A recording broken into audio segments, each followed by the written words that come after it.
Should we repeal free speech? Seriously, should we repeal the First Amendment? Because if you like free speech only when people say things you like, I've got some bad news for you. That's not free speech. And I'm not talking about some abstract constitutional law problem. I'm talking about political money, lawyer advertising, drug advertising, pornography, flag burning, hate speech, people saying terrible things about public officials, people saying terrible things about private institutions, and increasingly, people saying things on the internet that millions of other Americans believe are flat out false. All of that raises a question we don't ask often. Maybe we should. Did James Madison, he wrote the First Amendment, know what he was getting us into? Now, what did Madison actually give us? In 1791, the First Amendment became part of the Constitution. And here's the important language. Congress shall make no law. Okay, let's repeat that. Congress shall make no law abridging the freedom of speech. Abridging the freedom of speech or of the press. No law, no abridgment, no limit on the type of speech or press. That's what the amendment says. That's what's in our Constitution. That's wonderfully simple until you have to apply it. I sometimes wonder what James Madison would think if we could bring him back today. Hey, James, come over here. I want to show you what happened to those few words you wrote. We've got corporations spending enormous amounts of money trying to influence elections. We've got lawyers advertising on television. We've got prescription drug companies telling patients to ask your doctor if this medication is right for you. We've got pornography protected. We've got people burning the American flag. We've got political groups saying things about candidates that are vicious, misleading, and sometimes downright disgusting. We've got social media delivering all of it to millions of people in seconds. So let me ask you, James, was this what you intended? I don't know. In one sense, I don't particularly care, because that's not really the constitutional question. Madison didn't invent the internet. Madison couldn't possibly have anticipated modern communications. He couldn't have anticipated television and radio and the internet, Facebook, or YouTube, artificial intelligence, or a pharmaceutical company buying 60 seconds of the Super Bowl to tell millions of people about a drug. He certainly wasn't sitting in Philadelphia thinking, you know what this country really needs? Lawyer commercials. And yet, here we are. The Supreme Court eventually recognized commercial speech as entitled to First Amendment protection, although government can regulate commercial speech more extensively than political speech. That was my fine print. That included advertising by lawyers. For much of American history, in fact, when I was in law school, the organized bar placed severe restrictions on lawyer advertising and solicitation. The Supreme Court said, not so fast. Advertising is speech too. Now, the court didn't eliminate every ethical restriction. In-person solicitation can still be restricted. Certain targeted solicitations can still be regulated. False or misleading advertising can still be prohibited. More small print. But the First Amendment fundamentally changed what government and bar associations could prohibit lawyers from saying when they sought business. So here's my question. Was that what Madison wanted. And then there's money. Now let's get to the one that really gets some people angry. Money in politics. You've probably heard this. Corporations can spend unlimited money because the Supreme Court says money is speech. That's not quite the law. Corporations still can be prohibited from making direct contributions to federal candidates. But in Citizens United, the Supreme Court held that government could not prohibit corporations from making independent expenditures for political speech. In other words, government generally cannot silence political speech simply because the speaker happens to be a corporation. Now, let me ask you something. Do you like that result? Maybe you do. Maybe you hate it. But here's the harder question. If the government gets to decide who may speak about an election, who do you want making that decision? Congress, they get some of the money. The president, they get some of the money. A federal agency, appointed by those people. A judge, appointed by those people. And here's where constitutional rights become uncomfortable, because the fundamental rights aren't particularly necessary when everyone agrees with you. They're necessary when somebody desperately wants you to shut up. Free speech protects bad speech. This is where I think we sometimes misunderstand the First Amendment. We talk about freedom of speech as though it protects good ideas. Of course it does. But good ideas aren't the problem. Popular speech doesn't need constitutional protection. Nobody needs the First Amendment to say, I like puppies. The First Amendment becomes important when somebody says something like, yeah, no, I won't say it. Something that makes the rest of us furious. And American constitutional law has repeatedly protected speech many Americans find offensive.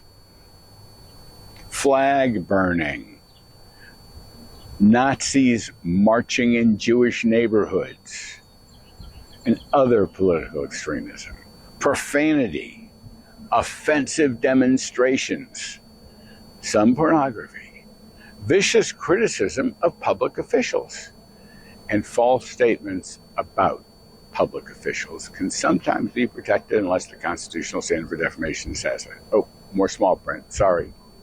Now we're getting uncomfortable. Good. That's where the interesting question begins. Let's blame the Supreme Court. Whenever one of these decisions comes down, there's an easy response. Let's blame the Supreme Court. 9 unelected judges. They're making stuff up. Sometimes that criticism may be perfectly legitimate. And every time we have the right to make it. Courts make mistakes. Supreme Court justices make mistakes. The Supreme Court has made some spectacular mistakes. But there's another side to this. If we're talking about fundamental constitutional right, like freedom of speech, do we really want judges looking for excuses to make that right smaller? Think about that. Suppose a court says, we know the Constitution says no laws, all speech, freedom of speech. But this particular speech is really unpleasant. So we're going to give the government a little more power. That might produce a result you like today. But you've also created a principle. And tomorrow, somebody else might control the government. Now, they're defining the definition for dangerous speech, not you. Well, maybe Madison isn't the problem. So perhaps we're asking the wrong question. Maybe Madison never intended all of these consequences. Maybe the men who ratified the First Amendment would be horrified by some of them. That's entirely possible. But I don't think we can blame Madison for failing to anticipate the 21st century. And I'm reluctant to blame judges merely because they interpret a constitutional right broadly. If we're going to call something a fundamental right, I'd rather have judges err on the side of protecting it. But that doesn't mean we're stuck with this forever. And this is the part of constitutional law Americans sometimes forget. The Constitution isn't etched in stone. We can change it. The people who wrote the Constitution gave us a way to change it. Article 5, we call the changes amendments, and we've done it 27 times. We've expanded voting rights. We've changed how senators are elected. We've limited presidents to 2 elected terms. We've changed presidential succession. We've changed congressional compensation. And once we passed a constitutional amendment and then decided that it was a terrible idea. Prohibition. The 18th Amendment established national prohibition. No alcohol. The country tried it. The country lived with the consequences. And then the country changed its mind. So, in 1933, the 21st Amendment repealed the 18th Amendment. Think about that. We didn't ask the Supreme Court to pretend the 18th Amendment meant something it didn't say. No, we changed the Constitution. And look behind me. Oop, why don't we go this way? Yep. Pretty amazing America, isn't it? There's another reason I wanted to talk about this right here. I'm standing in Kentucky. Across that river is Ohio. Today, that's simply the Ohio River. But before the Civil War, this river represented something much more profound. Kentucky permitted slavery. Ohio did not. Cross that river and the legal world changed. In 1857, the Supreme Court handed down one of the most infamous decisions in its history, Dred Scott v. Sanford. The court held that people of African descent could not be citizens of the United States. Let me repeat that. People of African descent could not be citizens of the United States within the meaning of the Constitution. The court also held that Congress could not prohibit slavery in the federal territories. What are you going to do? It was a catastrophic decision. So what ultimately happened? The country didn't simply spend eternity arguing about what Chief Justice Taney had written. After a civil war, we changed the Constitution. The 13th Amendment abolished slavery, and the 14th Amendment declared all persons born or naturalized in the United States are citizens of the United States and the state wherein they reside. The constitutional order that produced Dred Scott was fundamentally changed. Yeah, look across the river. That's a pretty powerful thing to think about, standing here. So, we can do that for free speech. Which brings me back to my original question. If we think the First Amendment has produced consequences we no longer want, maybe unintended consequences, Why complain about the Supreme Court? Why demand that judges pretend the words mean something narrower? That no law means something other than no law. And speech means, some little type of speech. Why not amend the Constitution? Or, if we're really serious, why not repeal the free speech clause? That sounds outrageous, but why? We repealed prohibition. We overturned the constitutional world of Dred Scott through amendments.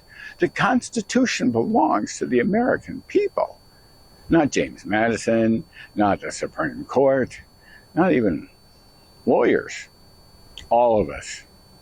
So let's have the discussion. What would you give up? Would you amend the First Amendment to let Congress limit corporate political spending? Yes or no? Would you let government prohibit prescription drug advertising? You on board? Would you let states prohibit lawyers from advertising to strengthen legal ethics? Would you allow Congress to outlaw hate speech?